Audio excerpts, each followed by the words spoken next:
everyone, I'm Lynsey Henry, and I'm back for my fourth live event with the Stigma-Free Society. So I'd like to remind you that our disclaimer is now in the video description, so please take a moment to review that for yourself and your safety.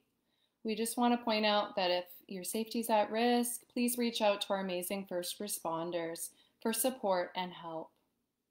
So once again, I'm Lynsey Henry, and I'm a registered clinical counselor. I am also a school counselor in Surrey School District for kindergarten to grade 7 kids. I also work with teenagers in my private practice as well as an RCC. So my personal story, I've posted it in the Stigma-Free Toolkit. And we just want to remind you these live events are for you. So if you at any time want to ask any questions or express how you're feeling, please do share that with me and I'll answer your questions to the best of my ability. So this week I wanted to talk about body image. And body image I hold really close to my heart because I also struggled with body image as a teenager. Now, the peak of my eating disorder was around in grade 9 for me. And I struggled with bulimia and some symptoms of anorexia because I was binging and purging foods, I was restricting my diet, and my friends and family were starting to get really worried about me. So I was able to get some help and support with that, and you can reach out and get support yourself, and I really urge teens to reach out for help with their body image. So, and you can read more about and listen more about my story on the Stigma-Free website, which is stigmafreetoolkit.com. So, I thought, well, I'm talking about body image today. Maybe I should take out my Diagnostic and Statistical Manual of Mental Disorders and share with you the differences between anorexia and bulimia. Well, that would be kind of boring. So instead, I'm going to tell you the basics. Anorexia basically is restricting your food intake. Generally, the person can be quite underweight, but they still have a really distorted view of how they look in the mirror, basically. Whereas bulimia, they're binging and purging foods, so they might be eating a lot of food at once and then later throwing up to reduce their body weight. And they also have kind of a distorted view of how they look in the mirror. So both also can involve excessive exercising, an unrealistic view of their body. And there's another disorder called body dysmorphia, and where that one is around seeing a flaw or deformity in your body or on your face and really struggling to cope with those feelings and having it be really hard to cope with everyday life in dealing with those feelings. So I'm wearing purple today because purple is the color of the National Eating Disorders Awareness Week.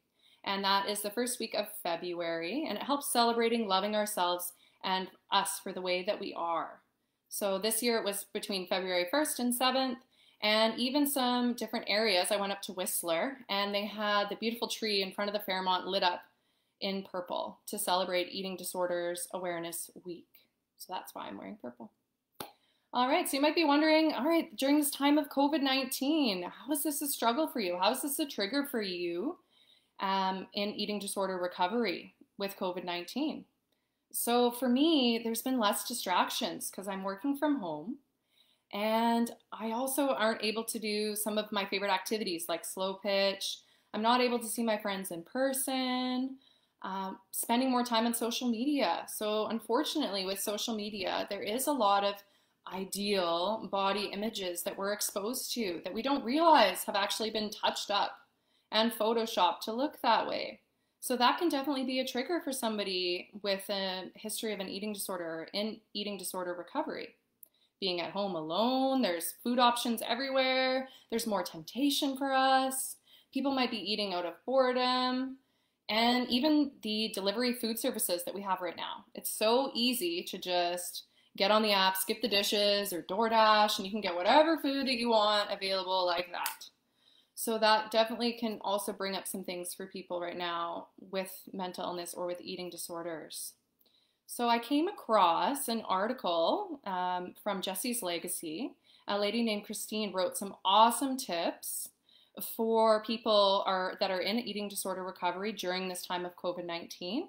So I wanted to share that with you, some of her tips, and I'll post the full article later in the comments.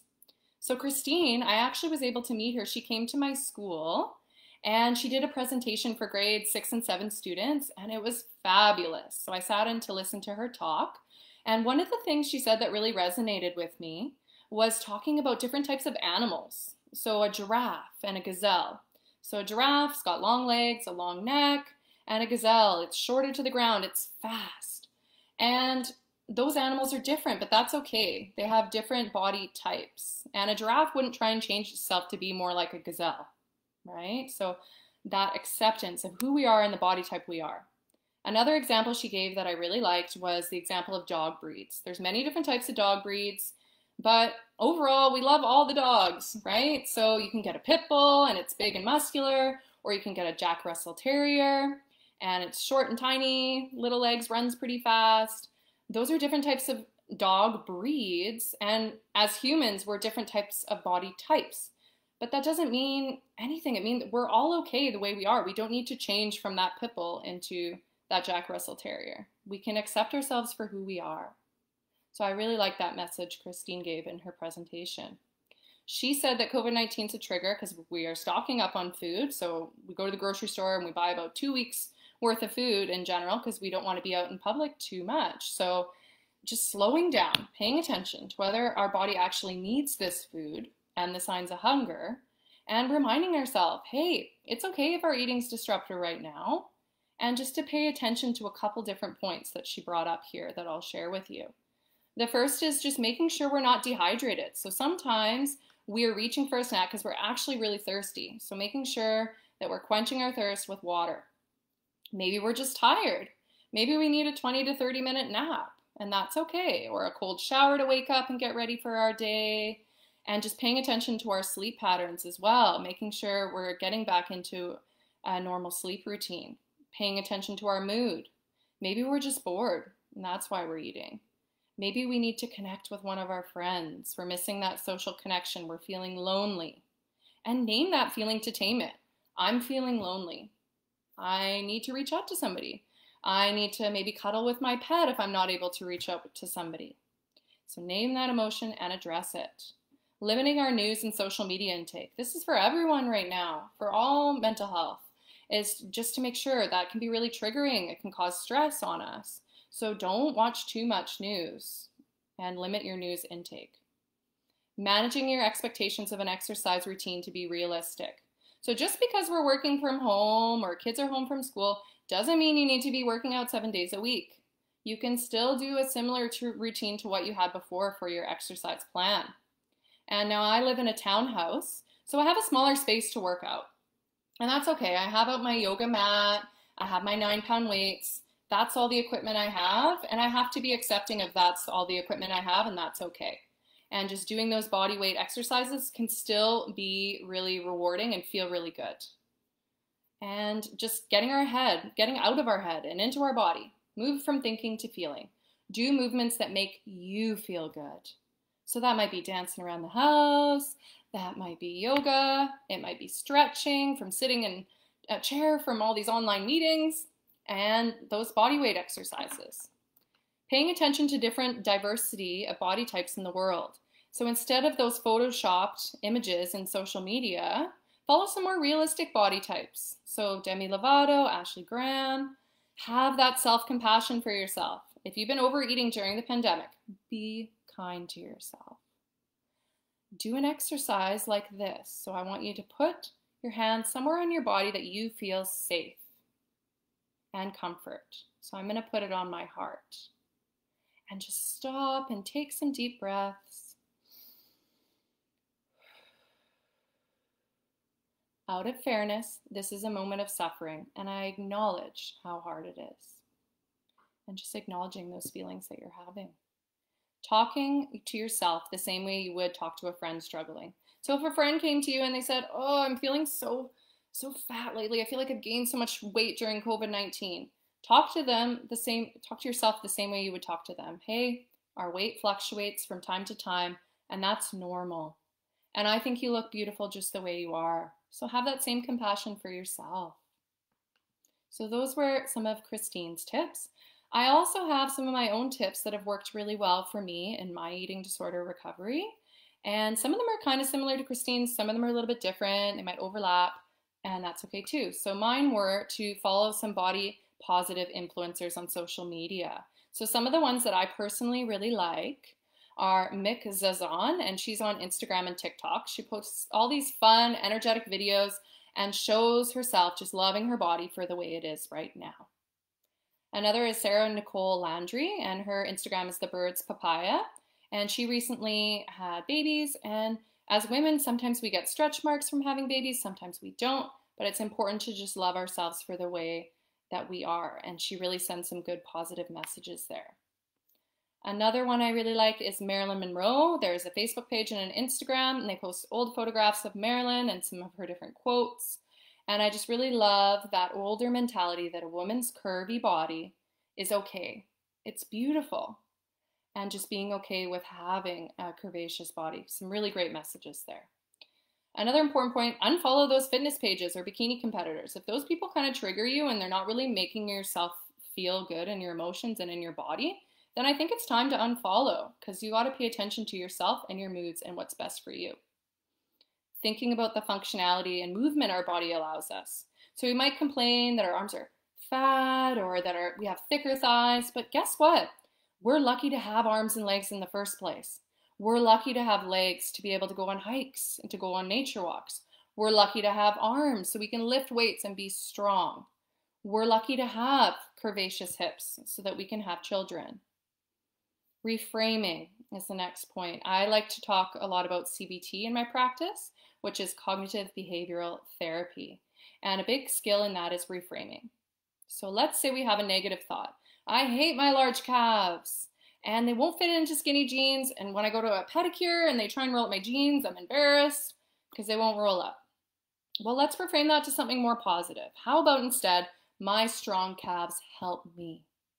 They're from being in dance or gymnastics. They make me a stronger person, a stronger woman. So that reframe can really help fuel more of that positive thinking. Exercising regularly. Do exercise you enjoy. Dancing around the living room, stretching, bike ride, nature walks. I tried a TikTok dance tutorial the other day. Hey, that got me sweating, and it was a lot of fun too. So just try something new and engaging that your body is enjoying. Intuitive eating. Now, I've heard this term a lot too. That's about paying attention and listening to our body when it's hungry and the signs of hunger. So our stomach growling, our cravings. Hey, it's okay to indulge. If you're craving that ice cream, go for it. That's not going to get in the way of you gaining weight and that sort of thing. We got to indulge in our cravings sometimes and listen to our body. They need that. We need that calcium. Okay? And affirmations, mantras. Words are really important to me. So my favorite affirmation mantra is imperfection is beauty. And it was Marilyn Monroe that said that in a longer quote. Love our bodies, love ourselves is one from Jesse's Legacy. And they gave out these bracelets when I went to the presentation by Christine at my school. And it says, love our bodies, love ourselves. So I love that as well. My imperfections make me unique. I'm enough. I'm beautiful. I'm grateful for what my body does for me. Some other great positive body image affirmations. And it's also important to set boundaries with our friends around body talk and fitness challenges. Say they want you to join a fitness challenge and you're not comfortable with that right now. You are working on being positive within yourself. Then you have to say no and do what's best for you and what works best for you. Maybe it's even around body talk that you need to set a boundary with your friends. And girls, sometimes we're sitting around in our bathing suits and we're complaining, oh, I gained weight here or there.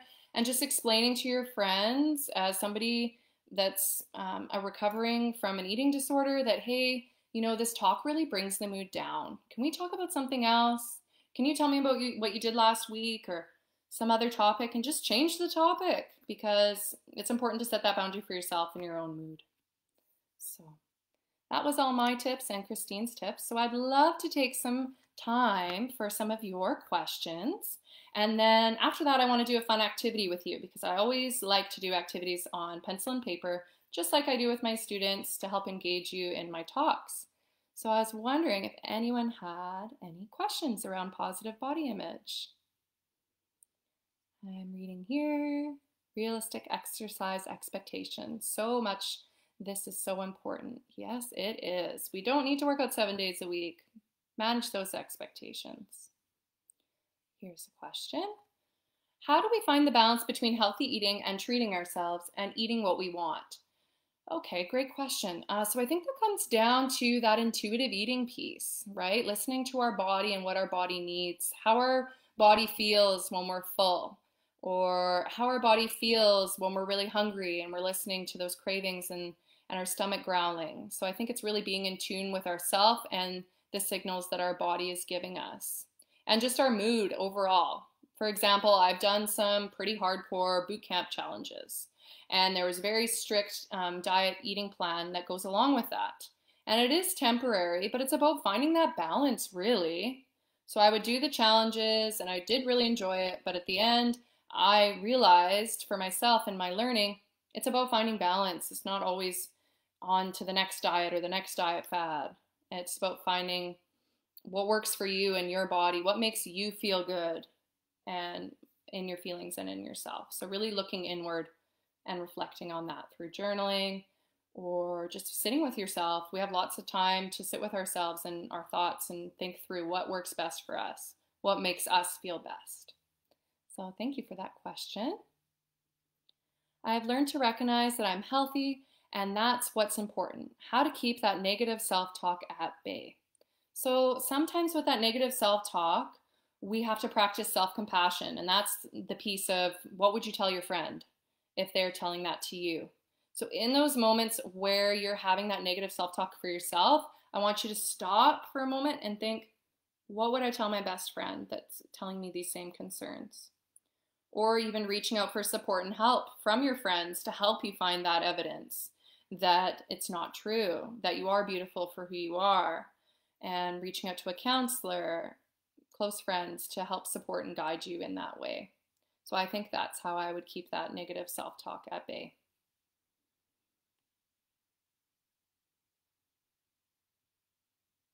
Imperfection is beauty. That's wonderful. Thank you. That's my favorite. I'm a mother to 2 daughters, 15 and 9. How do I role model better when I deal with body dysmorphia and working in the fitness industry? That's a big one because I feel like a lot of eating disorders and things like that come from our upbringing and how our mothers would talk about their weight. For myself, I'll be honest with you, it was a bit of a struggle. My mom was constantly kind of on different diets and Weight Watchers and stuff, so that was a bit of a trigger for me looking back on it. So if I was to give mothers advice, I would say to them, talk out loud, do that positive modeling. Like I might be on this Weight Watchers diet right now, but I still love myself.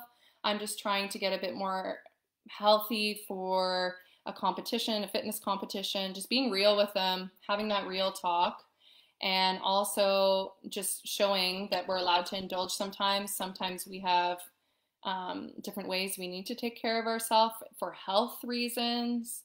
For example, maybe you have a bad knee and you're working out and walking and dieting more because you want to lose the weight so that you're not putting as much pressure on your knee. So just explaining that out loud to kids, doing that modeling, like I'm doing this diet because of health reasons, and making sure it's not just about the image. And making sure to show them different books.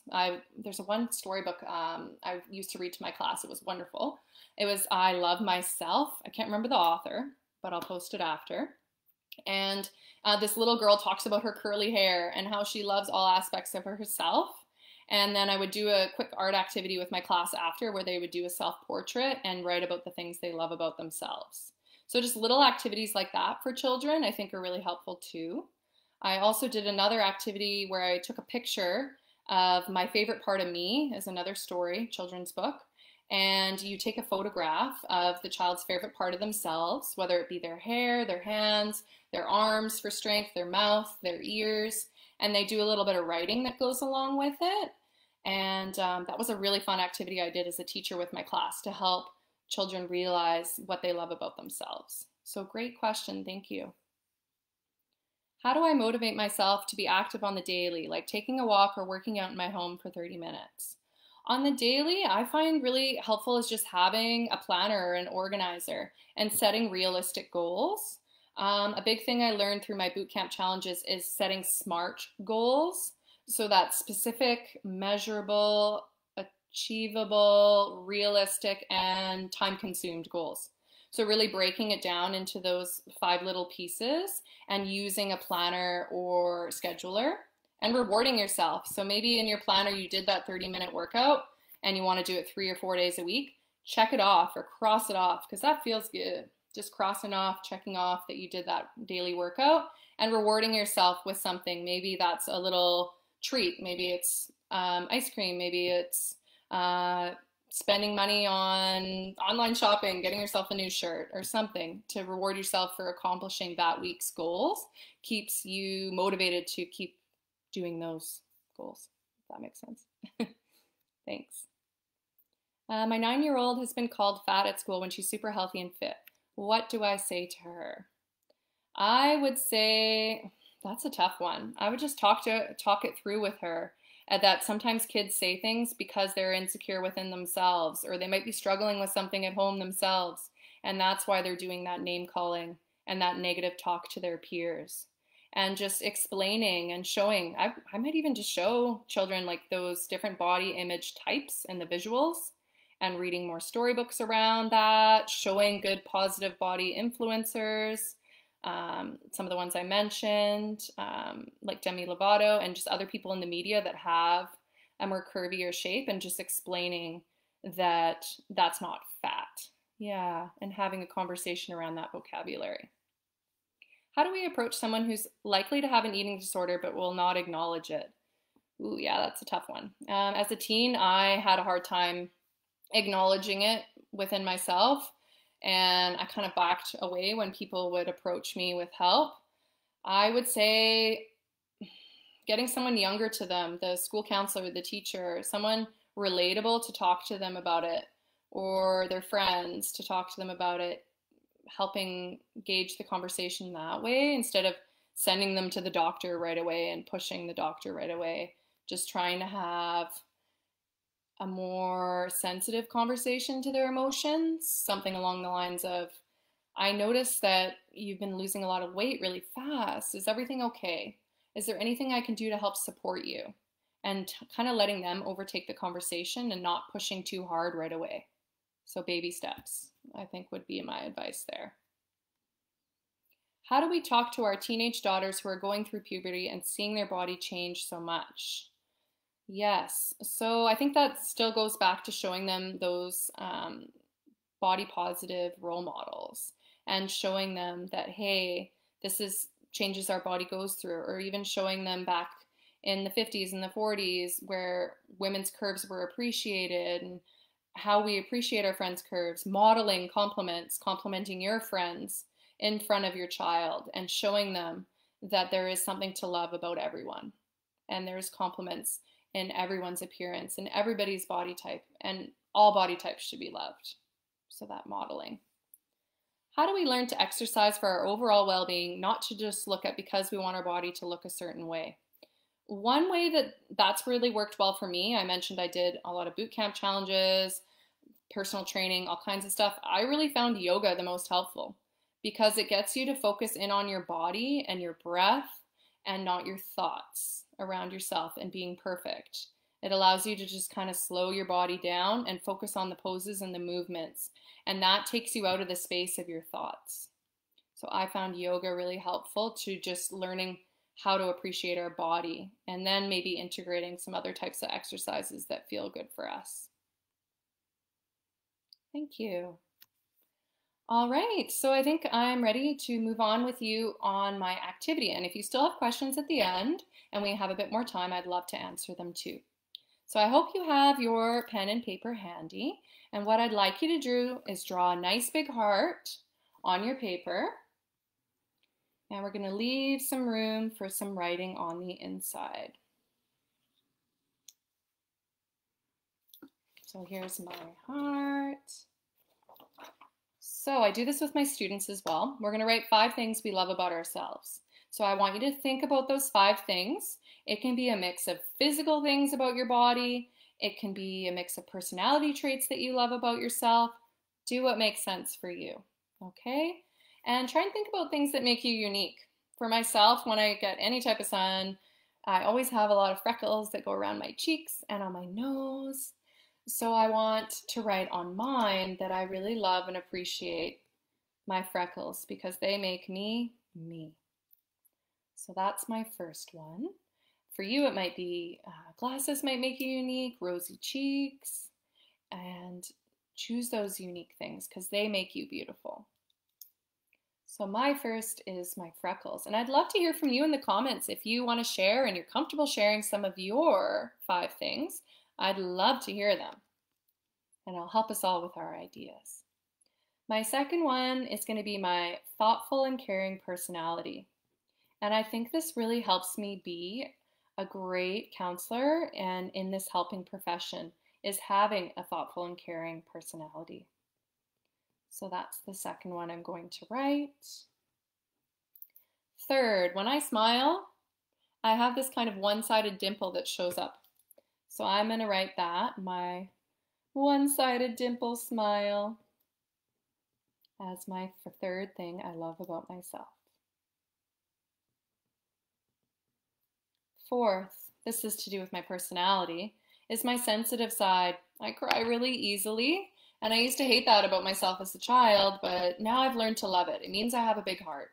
So it's okay to have a sensitive side and cry easily. It makes you you too.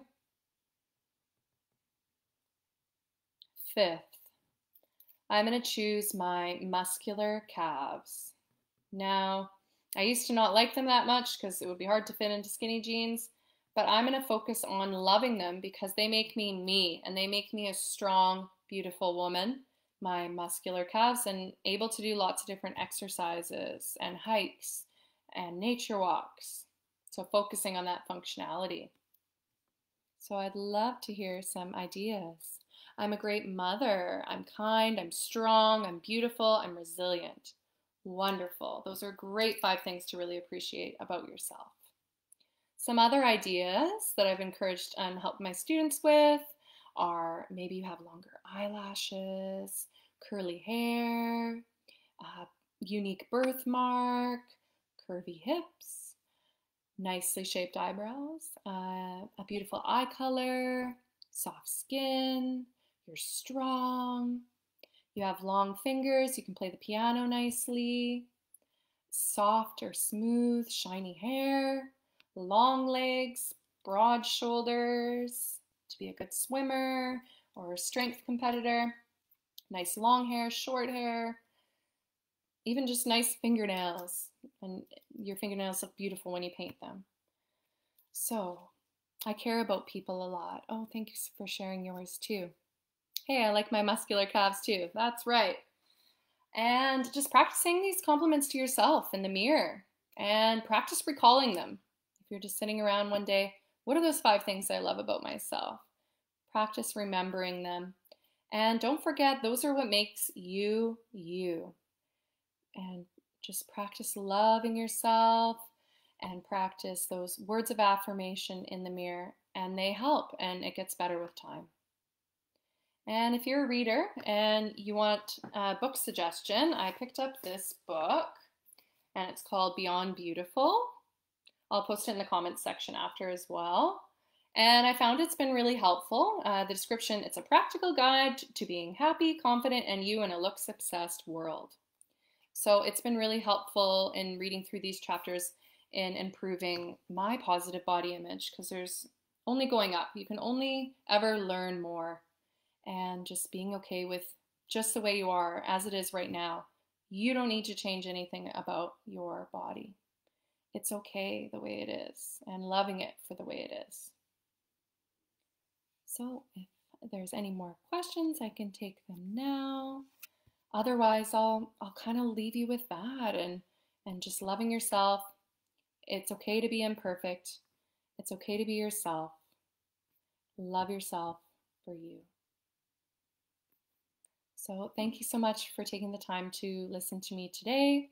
As I mentioned, it's really close to my heart to preach positive body image, and I hope I've helped you with my suggestions as well.